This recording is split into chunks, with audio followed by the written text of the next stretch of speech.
చేసినటువంటి ఒక ఏదైతే వ్యాఖ్యలు ఉన్నాయో, జై శ్రీరామ్ అంటే పైన డబ్బులు వస్తాయా అంటే జై శ్రీరామ్ కాదు అల్లాహ్ అక్బర్ వస్తాయని అడుగుతా ఉన్నాను వారిని. ఇదంతా కూడా హిందూ దేవీ దేవతల మీద, సనాతన ధర్మం మీద విశ్వాసం లేని వ్యక్తులు ఈ రకమైనటువంటి ఒక వ్యాఖ్యలు చేస్తున్నారు. గతంలో కూడా స్టాలిన్ కొడుకు కానీ ఇటువంటి వ్యాఖ్యలు చేసే సనాతన ధర్మాన్ని, హిందువులను అవమానపరిస్తే ఈరోజు తమిళనాడు ప్రజలు వారికి బుద్ధి చెప్పడం జరిగింది. బెంగాల్లో కూడా మమతా బెనర్జీ హిందువుల మీద, హిందూ ఒక సంస్కారం మీద, సంస్కృతి మీద, సనాతన ధర్మం మీద చేసినటువంటి వ్యాఖ్యల్ని హిందూ ప్రజలందరూ కూడా ఈరోజు బెంగాల్లో ఆమెను ఓడించేటటువంటి ప్రయత్నం చేశారు. కాబట్టే ఈరోజు తెలంగాణలో కూడా కాంగ్రెస్ నేతలు ఈ హిందూ మనోభావాన్ని దెబ్బతీసేటటువంటి ఏదైతే వ్యాఖ్యలు చేస్తున్నారో దాన్ని భారతీయ జనతా పార్టీ ఖండిస్తుంది.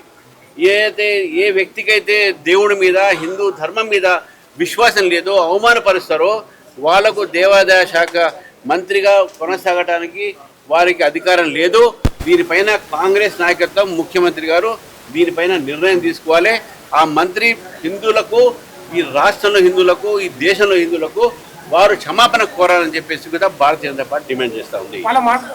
మాటలు వక్రీకరించినని చెప్తా వక్రీకరించినా ఏది చెప్పినా కూడా వారు మాట్లాడింది కెమెరాలో కనబడ్డది, వినబడ్డది, ప్రజలు చూశారు. మరి వక్రించారంటే ఎవరు వక్రిస్తారు? ఆమెనే వ్యంగ్యంగా మాట్లాడింది, వక్రించింది కాదు.